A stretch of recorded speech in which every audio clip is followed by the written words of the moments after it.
श्री स्वामी समर्थ।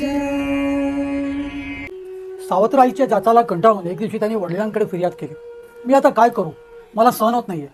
त्यावेळेला त्याच्या वडिलांनी त्याला सांगितलं, आता जेमतेम तुझं 10 वर्षाचं वय आहे, तुझ्या पुढे तुझं पूर्ण आयुष्य पडलेलं आहे। एक गोष्ट माहिती आहे का, या तुझ्या सावत्राईला तिची स्वतःची 2 मुलं आहेत, त्यामुळे ती तुझ्याकडे कशी वागते याची मला पूर्ण कल्पना आहे, आणि त्याच्यात माझी सुद्धा फार कुचंबणा होते। तेव्हा एक गोष्ट कर, तुझा जन्म जो आहे हा पंढरपूरला कुठं रखुमाईच्या देवळामध्ये झालेला आहे, त्यामुळे तू तिच्याकडे जा आणि तिच्याकडे तुझी सगळी फिर्याद कर। तिला सांग तुझा काय त्रास होतोय तो, ती त्याच्यातून तुला नक्की बाहेर काढेल। छोट्या सीतारामाकडे काहीच पर्याय नव्हता। आपल्या वडिलांनी सांगितल्यानुसार त्यांनी पंढरपूर गाठलं, पंढरपूरला गाठलं आणि रखुमाईच्या मंदिरामध्ये जाऊन त्यांनी आपला सर्व त्रास त्या माईला सांगितला, आणि तसाच उपाशी तापासी अगदी हट्ट करून तिच्या पुढ्यात बसला। पोटात अन्नाचा कण नाही, भूक तर भयानक लागलेली होती। त्यामुळे ज्यावेळेला भानावरती आल्या आल्या त्यांनी एक गोष्ट रखुमाईला सांगितली की मी तुला माझा त्रास सगळा सांगितलेलाच आहे, पण तुर्तास मला जेवायला दे, मला खूप भूक लागलेली आहे। त्याला एवढी भूक लागलेली, त्याला ती भूक सहन होत नव्हती, आणि या भुकेतच त्याला ग्लानी आली, आणि ह्या ग्लानीमध्ये तो जवळजवळ 3-4 दिवस होता। 3-4 दिवस तो तिथेच झोपलेला होता, कोणाचंही त्याच्याकडे लक्ष नव्हतं। हा एवढासा 10-12 वर्षाचा मुलगा इथे आलेला आहे आणि असाच झोपलेला आहे। 3-4 दिवस त्यांनी काही खाल्लं पिलेलं सुद्धा नाहीये, या गोष्टीकडे कोणाचंही लक्ष नव्हतं। अखेर 4थ्या दिवशी मध्यरात्रीच्या सुमारास खुद्द रुक्मिणी माता पंचपक्वान्नाचा ताट घेऊन त्याच्या पुढे आली, त्याला उठवलं आणि स्वतःच्या हाताने पंचपक्वान्नाचं जेवण त्याला भरवलं। त्याला त्याच्यात थोडासा त्राण आला, आणि या छोट्या सीतारामाने त्या रुक्मिणी मातेला घट्ट मिठी मारली, अगं तूच माझी आई आहेस। माझे वडील मला हे सांगत आलेले आहे की तुझी आई जी आहे ही रुक्मिणी मातेकडे गेलेली आहे, आता पण मी तेच ऐकत आलेलो आहे, आणि म्हणून मी तुझ्याकडे आलेलो आहे। तेव्हा आता मी तुला सोडणार नाही, आता मी तुझ्या पायच सोडणार नाही, कारण मला माझी आई पाहिजे। भक्त मंडळी, त्यावेळेला रुक्मिणी मातेने त्यांची समजूत काढली आणि त्याला सांगितलं की तुला तुझी आई पाहिजे ना, तर मग तू अक्कलकोटला जा, अक्कलकोटला जा, तिथे तुला तुझी आई भेटेल। भक्त मंडळी, मजल दर मजल करत हा छोटासा लहानगा सीताराम पायीच काही दिवसांचा प्रवास करत अक्कलकोटी पोचलो। अक्कलकोटात माझी आई आहे असं मला रुक्मिणी मातेने सांगितलेलं आहे, त्यामुळे इथे मला माझी आई भेटणार। खरं तर त्यांनी त्याच्या आईला बघितलेलं सुद्धा नसतं, त्याला जन्म देताच त्याची आई मरण पावलेली असते, आणि हे सगळं रुक्मिणी मातेच्या देवळामध्ये घडलेलं असतं। त्यामुळे रुक्मिणी मातेने जे काही सांगितलेलं आहे त्यानुसार मला माझी आई ह्या अक्कलकोट गावातच भेटणार आहे, याची त्याला पूर्ण खात्री असते, कारण रुक्मिणी मातेवरती त्याचा पूर्ण श्रद्धा असते। पण इथे आल्यावरती विचारायचं काय आणि कोणाला विचारायचं, हा एवढ्याच्या लहानशा मुलाकडे कोण लक्ष देणार, कोण त्याच्या प्रश्नाला उत्तर देणार। तो अक्कलकोटमध्ये आला खरा, एवढ्या तासांचा कडक उन्हामध्ये प्रवास करत तो अक्कलकोटात पोहोचला होता। तो अक्कलकोटात पोहोचला त्याला अक्कलकोटमध्ये सुद्धा अगदी कडक ऊन होतं, त्या लहानच्या मुलाला किती सहन होणार हो। आणि आता सुद्धा पोटात अन्न नव्हतं, उपाशी तापाशी, अंगात काही कपडे नाही, फक्त लंगोटी तेवढी काही शाबूत राहिली होती। त्याला तिथे एक भलं मोठं झाड दिसलं, त्या झाडाखाली थोडीशी सावली होती, त्या सावलीत जाऊन तो बिचारा बसला, आणि बसला इथे सुद्धा तीच अवस्था, अगदी कडक भूक लागलेली, पण करणार काय, कोण खायला देणार, त्या विचारामध्ये त्याला इथे सुद्धा ग्लानी आली, आणि या झाडाखाली तो बिचारा एकटाचा लहानगा मुलगा झोपी गेला। इथे स्वामी महाराज वटवृक्षाच्या खाली होते। त्या दिवशी खूप गर्दी होती, एवढी प्रचंड गर्दी होती काय विचारता कामा नाही। महाराजांचे सेवेकरी आपापल्या कामात मग्न होते, महाराजांकडे आळीपाळीने सगळे बाहेर गावून आलेले भक्त मंडळी येत होते, त्यांना त्यांची व्यथा सांगत होते, आणि त्यांच्या योग्यतेनुसार महाराज त्यांच्यावर कृपा करत होते। एवढ्यात अचानक महाराज येऊन स्तब्ध झाले, डोळे मिटले, थोड्या वेळ डोळे जे काय उघडले ते एका सेवेकराला त्यांनी सांगितलं, अरे काम कर, अक्कलकोटमध्ये माझा वेडा सीता आलाय बरं का, त्याला घेऊन या। महाराजांना जास्ती विचारायचा माना नव्हता, अक्कलकोटमध्ये माझा छोटा लहानगा वेडा सीता आलेला आहे एवढं त्यांच्या कानावरती पडलं, आणि तेथील काही सेवेकरी या वेड्या सीताला शोधायला गेले, आणि ही सगळी मंडळी पूर्ण अक्कलकोट भरत शोधत असताना एका झाडाखाली एक लहानसा गोरापान फक्त लंगोटीवरती हा जो मुलगा त्यांना दिसला, तो गाढ झोपलेला।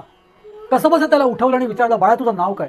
त्यांनी जेव्हा सीताराम सांगितलं तेव्हा त्यांची खात्री पटली का महाराज यांच्याचबद्दल काहीतरी बोलत असते। त्या सीतारामाला घेऊन ते स्वामी महाराजांच्या पाशी आले, स्वामी महाराजांच्या समोर जसा सीता उभा राहिला त्याची ब्रह्मानंद टाळी लागली, तो आनंदाने तिथे नाचू लागला। त्याला रुक्मिणी मातेचे ते शब्द आठवले, जा अक्कलकोटला जा, तिथे तुला तुझी आई सापडेल। अहो, महाराजांकडे पाहताच त्याला काय वाटलं माहिती नाही, पण जणू काय महाराजांच्याकडे पाहून त्याला आई स्वतःची दिसली असावी। आईला तर त्यांनी कधी बघितलेलंच नसतं, पण स्वामी महाराजांना पाहून त्याला तिथे वात्सल्य मूर्ती दिसली एवढं मात्र नक्की। छोट्या सीत्याला स्वामी महाराजांनी जवळ घेतलं, अंजारलं, गोंजारलं, कवताळलं, तिथे जे काय मिष्टान्न पडलेलं ते स्वतःच्या हाताने त्याला भरवलं, जणू त्याला जेवूच घातलं। त्याचं पोट भरेपर्यंत त्याला खाऊ घातलं आणि पुन्हा त्याला आपल्यासमोर उभा केला. आता घाबरू नकोस, मी आहे तुझ्याबरोबर, तू येथेच राहा, कसलीच चिंता करण्याची गरज नाही. एवढं सांगितलं काय, सीतारामाला इतकं छान वाटलं, इतकं बरं वाटलं आणि तो स्वामी सानिध्यात तो 7 वर्ष राहिला. फक्त मंडळीच या छोट्या सीताने स्वामी महाराजांच्या सानिध्यामध्ये 7 वर्ष काढली. अगदी तरुण 17-18 वर्षाचा होईस्तोवर तो स्वामी महाराजांच्या सानिध्यात होता. स्वामी महाराजांनी उठ म्हटलं का उठावं, स्वामी महाराजांनी बस म्हटलं का बसावं, कोणाशी कुठलीच काही पद्धतीने बोलणं चालणं काही नाही. एरवी स्वामी महाराजांच्या समोर मांडी घालून बसणं, स्वामी महाराजांकडे एकटक पाहत राहणं, एकटक, कुठेही नजर दुसरीकडे न जाता सूर्याकडे एकटक पाहत योगी जसं त्राटक करतात तसंच काहीसा प्रकार होता. फक्त म्हणजे काही विद्वान मंडळी जी अक्कलकोटात होती त्यांच्या म्हणण्यानुसार या छोट्या सीतानी सर्व काही जे साध्य केलं होतं ते स्वामी महाराजांच्या नजरेला नजर मिळवूनच साध्य केलेलं. स्वामी महाराजांनी त्यांना फक्त नजरेने जे काही द्यायचं होतं ते दिलं होतं. असं म्हणतात ना की कासवाची आई कासवाला दूध पाजत नाही, पण कासवाला ती मोठं कसं करते, तर फक्त नजरेने. ती आपल्या छोट्या छोट्या पिल्लांकडे फक्त नजर टाकते आणि ती सगळी पिल्लं सुद्धा तिच्या नजरेला नजर मिळवत असतात आणि त्याच्यातच ते लहानाचे मोठे होतात. ती त्यांना काहीच खाऊ घालत नाही, काहीच पिऊ घालत नाही, पण ती पोरं लहानाची मोठी होतात, त्याच्यातच त्यांचं पालन पोषण होत असतं. तसाच काहीसा प्रकार या छोट्या सीत्याचा आणि स्वामी महाराजांचा घडला होता. स्वामी महाराजांच्या नजरेला नजर मिळूनच त्यांनी जे काही साध्य करायचं होतं ते केलं. स्वामी महाराज त्यांना थट्टेने गुरुवर म्हणायचे, गुरुवर या, गुरुवर या, बसा. आणि स्वामी महाराजांनी सांगितल्यानुसार त्यांच्या चरणाजवळ येऊन बसायचा. स्वामी महाराज त्यांना जवळ घ्यायचे, त्याला अंजारायचे, गोंजारायचे, त्याच्यावरती भरपूर स्वामी महाराजांनी प्रेम केलं. एक दिवशी स्वामी महाराजांच्याकडे असाच नेहमीप्रमाणे तो एकटक लावून बसला होता. महाराजांनी त्याला हाक मारली, अहो गुरुवर जागे व्हा, या, तुम्हाला काहीतरी मला सांगायचे. स्वामी महाराजांच्या आज्ञेनुसार छोट्या सीता जो होता तो आता वयात आलेला, एक साधारण 17-18 वर्षाचा तो झाला होता. महाराजांच्या आज्ञेनुसार तो उठला तिथून आणि महाराजांच्या समोर हात जोडून उभा राहिला. तेव्हा महाराज त्याच्याकडे हसत म्हणाले, अगदी खूप प्रसन्न मुद्रेने म्हणाले, गुरुवर आता तुम्ही मोठे झाले आहात, आता तुम्हाला इथे राहण्यात काहीच अर्थ नाहीये, तेव्हा तुम्ही जिथून आलात तिथेच पुन्हा जा. स्वामी महाराजांची आज्ञा घेऊन सीतारामने अक्कलकोट सोडलं. या 7 वर्षाच्या काळामध्ये त्यांनी स्वतःची आईचा त्याला विसर पडला. म्हणजे सावत्राई जी कोण होती ती, किंवा ज्या आईसाठी तो व्याकुळ होता त्या आईचा पण त्याला विसर पडला, त्याच्या वडिलांचा पण विसर पडला, त्याच्या घराचा पण विसर पडला. त्याला फक्त एकच माहिती होतं की मी आणि माझे स्वामी, मी आणि माझी स्वामी आई.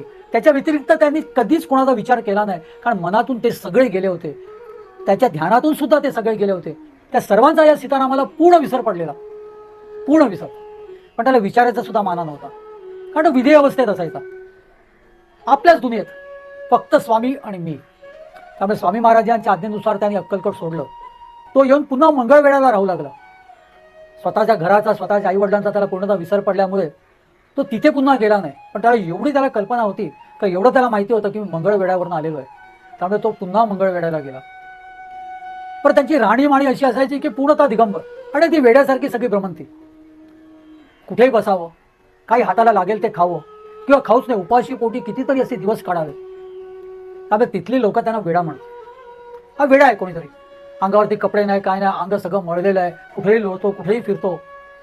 त्याच्यामुळे त्याची तिथे ओळख म्हणजे एक वेडाच झालेली. महाराज त्याला आपला वेडा सीता म्हणत असत ते वेगळं, पण मंगळवेढ्यात जेव्हा तो स्वामी महाराजांचा निरोप घेऊन आला तेव्हा तो असाच काहीसा राहत होता.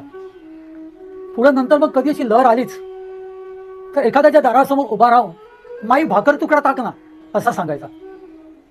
त्या घरातल्या बाईला ते ऐकू आलं आणि ते अगदी लगबगीने येऊन जात. समजा भाकरीचा तुकड्याची भिक्षा दिली तर तेवढी ती घेऊन तो खात असे. पण त्या दरवाजाच्या पुढ्यात तो जास्ती वेळ उभा सुद्धा राहत नसत. भिक्षेचा पुकारा दिला आणि काही क्षणामध्ये जर तिथे कोण दरवाजात आलं नाही तर तो तिथून निघून जायचा. मग त्यानंतर कोणाकडे भिक्षा मागितली तर मागितली, नाही तर नाही, मिळालं तर काही खाणार, नाही तर ते सुद्धा खाणार नाही. असाच उपाशी तापाशी, पाण्याचे सुद्धा भ्रांत नाही. खाणं पिणं पाणी किंवा स्वतःचा देह हा कुठलाच भान नाही त्याला. तो स्वतःच्या दुनियेतच असायचा, स्वामी महाराजांच्या स्मरणातच राहायचा कायम. त्याच्या मुखावरती सतत श्री स्वामी नाम असायचं. आता मात्र मंगळवेढ्यातील काही ज्येष्ठ मंडळींना त्यांची कल्पना येऊ लागली होती. त्यांना समजलेलं की ज्याला आपण वेडा वेडा म्हणतोय हा कोणता वेडा नसून कोणती सिद्ध पुरुष असावा, नाही तर तो एवढे दिवस उपाशी तापाशी राहिलाच नसता. कोणाकडे काहीतरी मागितलं असेल, काहीतरी याचना केली असते. पण हा आपल्याच दुनियेत असतो, त्याची सदोदित ब्रह्मांडी टाळी लागलेली असते, पूर्णतः दिगंबर असतो. पण कधी बघावं तर पांढरी शुभ्र लंगोट सुद्धा घातलेली असते.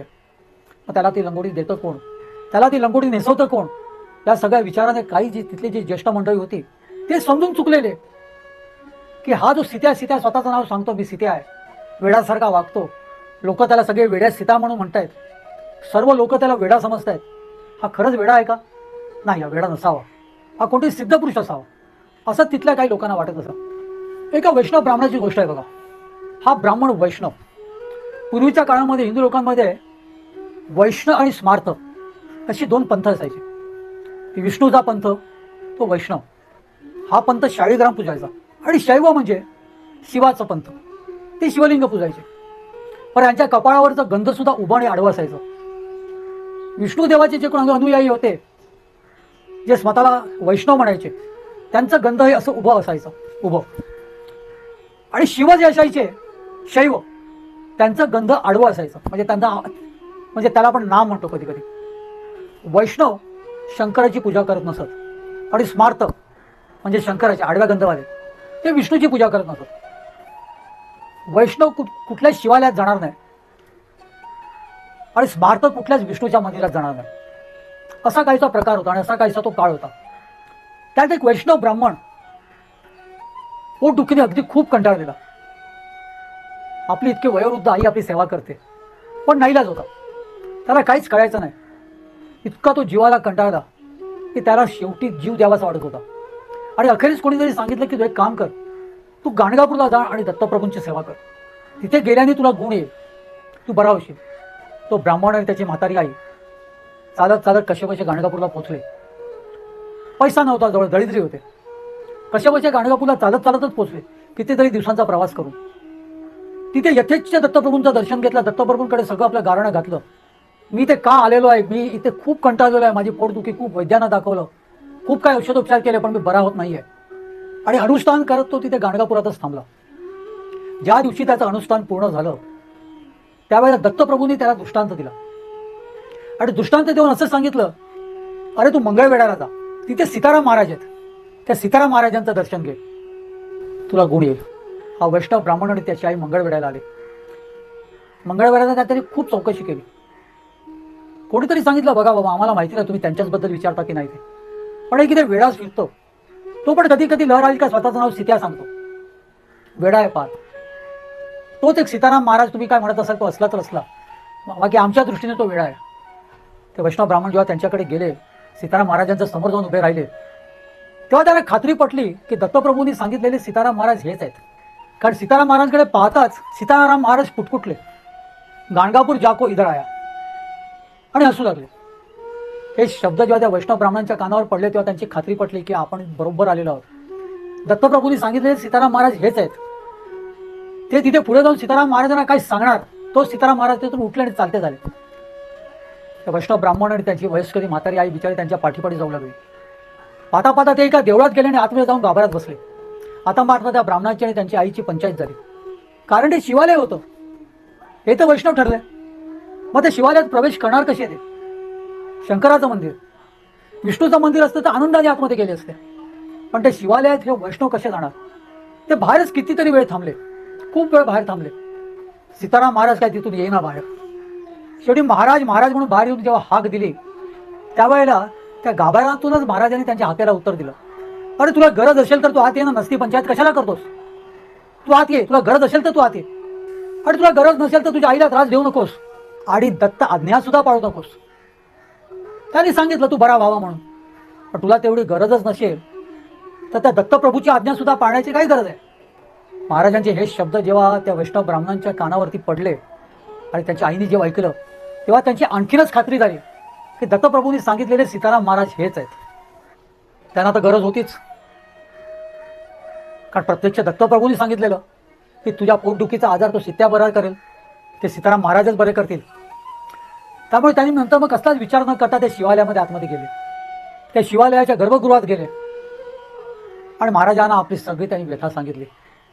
सीताराम महाराजांनी ती सगळी त्यांची व्यथा ऐकली, शांतपणे ऐकून घेतली, आणि तिथे कोणाला तरी सांगितलं, अरे जा बाबा कांदा भाकर घेऊन ये. तो मनुष्य काही वेळात गरम गरम भाकर आणि त्याच्यावर फोडलेला कांदा एका पत्रावळीमध्ये घेऊन आला. सीताराम महाराजांनी त्या ब्राह्मणाला सांगितलं, आता हा खा. पुन्हा पंचायत.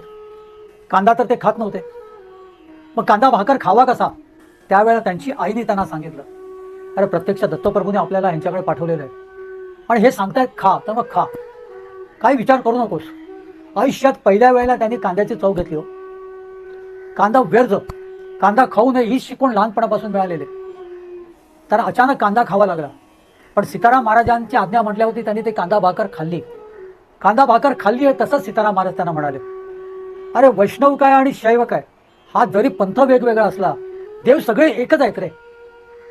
तुम्ही त्याच्यात भेद केलेला आहे, त्यामुळे सगळ्यांना एकच समज. तुला शिवालयात प्रवेश करायला विचार करण्याची काहीच गरज नाही आणि कुठल्याही शैवाला सुद्धा एखाद्या विष्णू मंदिरात प्रवेश करण्याची सुद्धा काही विचार करण्याची गरज नाही, कारण दोघं एकच आहेत. त्यामुळे कुठल्याही दैवतांमध्ये द्वेष करू नकोस, त्यांना एकच मान, त्यांना पूर्णतः एकच मान. भक्त मंडळी, त्यानंतर या वैष्णव ब्राह्मणाला कधीच पोटदुखीचा त्रास झाला नाही, तो पूर्णतः बरा झाला आणि सीताराम महाराज हे त्याचं आराध्य दैवत झालं. तो जिथे कुठे राहत होता तिथून तो नेहमी सीताराम महाराजांच्या दर्शनाला येत असत. अगदी ठणठणे, अगदी त्याला आयुष्यामध्ये कधीच त्या पद्धतीचा त्रास झाला नाही. त्याने त्याचं आयुष्य व्यवस्थितरित्या पुढचं व्यतीत केलं. त्याच्या आईला सुद्धा खूप आनंद झालेला आहे की आपला मुलगा इतका जीवाला कंटाळलेला तो सीताराम महाराजांच्या कृपेने बरा झाला. सीताराम महाराजांच्या सांगण्यानुसार त्यानंतर तो वैष्णव जरी असला तरी त्यांनी विष्णू काय आणि शिव काय यांना एकच मानलं आणि त्यांनी त्याच्या आयुष्याचं सोनं करून घेतलं. सीताराम महाराज आपल्या तंद्रीमध्येच सगळीकडे भ्रमंती करत असत, पण मंगळवेळ्याच्या बाहेर फारसे गेले नाहीत. एक दिवशी स्वतःशीच काहीतरी बडबडत ते तिथून चालले होते. वेडा म्हणून त्याची ख्याती होती. लोक ज्या ज्या वेळेला त्यांना बघायचे त्यांना बघून हसायचे, त्यांची चेष्टा करायचे, हा बघ वेडा कसा चाललेला आहे. मंगळवेळाला एक दारूचा गुत्ता होता, तिथला एक कसाई तो चालवत होता. एके दिवशी कांद्या दलाल नावाचा एक त्याचा मित्राला घेऊन तो बाहेर खाटल्यावर बसला होता. सगळे दारुडे आतमध्ये जात होते, बाहेर येत होते. आता एखाद्या दारूच्या गुत्त्यावरचं वातावरण कसं असतं तसंच होतं. सीताराम महाराज आपल्याच तंद्रीत तिथून जात होते. या कांद्या दलालांनी जेव्हा बघितलं तेव्हा त्यांची मस्करी करण्याची त्याला लहर आली. त्यांनी त्या कसायला सांगितलं, अरे वो देखो कैसा पागल जा रहा है, उसको बुलाते. बोलवले होते, त्यांच्याकडे गेले. त्या दोघांनी मिळून सीताराम महाराजांना आतमध्ये नेलं, आधी पार झोपवलं आणि एकावर दुसरी, दुसऱ्यावर तिसरी, तिसऱ्या चौथी अशी दारूच्या बाटल्या त्यांच्या मुखात ओतल्या. सीताराम महाराजांनी कसलाच विरोध केला नाही. जेवढ्या बाटल्या ते तिथे तोंडात ओततायत तेवढ्या रिझवल्या आणि लघवीच्या वाटे त्या ते सोडत होते. सीताराम महाराजांना जिथे झोपवलेलं काय आडवं टाकलेलं तो परिसर सगळा ओला झाला, पण सीताराम महाराजांवरती कसलाच परिणाम नाही. सीताराम महाराज त्याला सोडा सुद्धा सांगत नव्हते. जेवढ्या बाटल्या तोंडात होत्या तेवढ्या ते मुकाड्याने पित होते, इथून पित होते आणि लघवीच्या वाटे सोडत होते.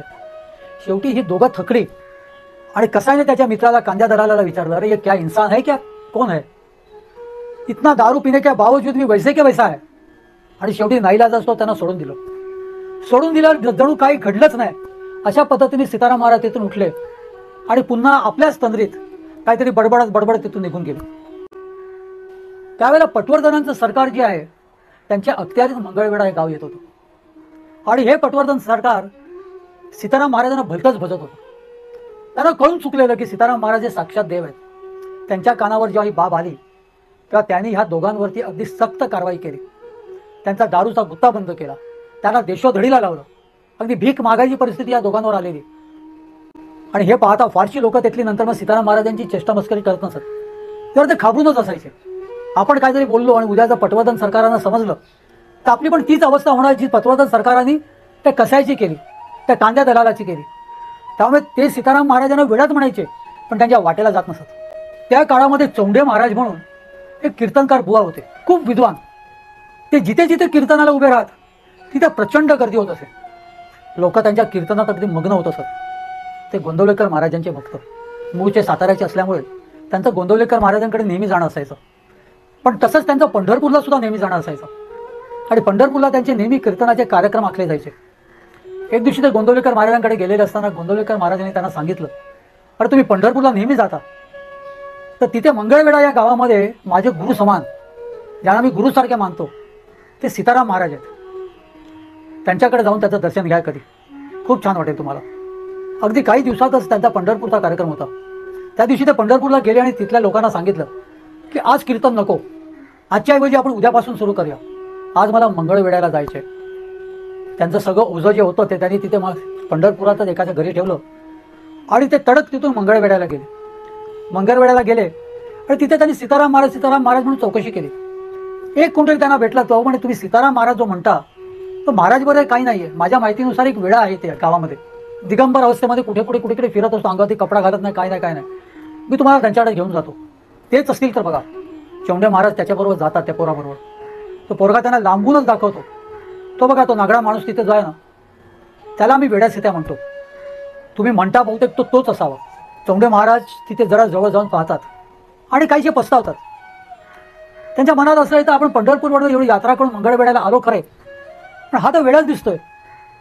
हा काय सत्पुरुष वगैरे नसावा, हा वेडाच आहे. तो सीताराम महाराज त्याच्याकडे जवळ येऊन बोलतात, अरे माझ्याकडे कशाला आलास? मी तर वेडा आहे. तुझा काम धंदा सोडून आलास ना तू? काय गरज होती तुला? त्या गोंदवल्याच्या मन्याने सांगितलं म्हणून इथे आलास काय? चल जाय, तू निघून जा, तुझ्या काम धंद्याला लाग. सीताराम महाराजांचे हे शब्द ऐकताच चौंडे महाराजांना आश्चर्य झालं. यांना कसं माहिती मला गोंदवलेकर महाराजांनी पाठवलेलं आहे? यांना कसं माहिती मी काम धंदे सोडून इथे आलेलो आहे? ते तिथल्या तिथे रस्त्यातच त्यांना साष्टांग दंडवत घालतात, भर रस्त्यामध्ये. त्यावेळेला सीताराम महाराज त्यांच्याकडे ढुंकून सुद्धा बघत नाहीत. ते आपल्या वाटेने तिथून निघून जातात. पण चौंडे महाराज काय त्यांना सोडणार का? चौंडे महाराज त्यांच्या पाठीपाठी जातात, त्यांना अडवतात. जरी ते थांबले नाही तरी त्यांना अडवतात, त्याच्या वाटेत उभे राहतात. त्यांना सांगतात, मला क्षमा करा, माझ्या मनामध्ये विकल्प आला. अहो, तुमच्याकडे बघून कोणालाच वाटणार नाही तुम्ही सत्पुरुष आहात. मी पण सामान्यच आहे, मला सुद्धा समजलं नाही. आणि त्यात त्या पोरांनी सांगितलेलं की तुम्ही वेडे आहात. होय म्हणे, मी वेडाच आहे की? मी माझ्या स्वामींचा वेडा आहे, तू कोणाचा वेडा आहेस? पुन्हा कान उपटत ते माफी मागत असतात. अखेरीस सीताराम महाराज तिथे थांबतात आणि त्यांना सांगतात, अरे चल मग मंगळवेढ्यात कीर्तन कर, मला तुझं कीर्तन ऐकायचे. या मंगळवेढ्या गावामध्ये एकाच्या शेतामध्ये त्यांचा कीर्तनाचा कार्यक्रम आखला जातो त्याच संध्याकाळी. आता चौंडे महाराजांचं कीर्तन म्हटल्यावरती लोक ती जमणारच. प्रचंड गर्दी होते, भरपूर गर्दी होते. सीताराम महाराज अगदी पहिल्या ओळीतच बसलेले असतात. चौंडे महाराजांच्या कीर्तनामध्ये ते मग्न होतात, खूप प्रसन्न होतात. काही वेळाने उत्तरंग सुरू होतो, कीर्तन खूप रंगात आलेलं असतं. आणि तेवढ्यात सीताराम महाराज उठतात आणि कीर्तन थांबत त्यांना सांगतात, अरे कीर्तन कर की, त्या पल्ल्याळ गोष्टी कशाला सांगत बसलेस? फक्त हरिकथा सांग, ती ऐकायला आम्ही सगळे जमलेलो आहोत. तुझ्या पल्ल्याळ गोष्टी ऐकायला आम्ही नाही जमलोय. कीर्तन कर.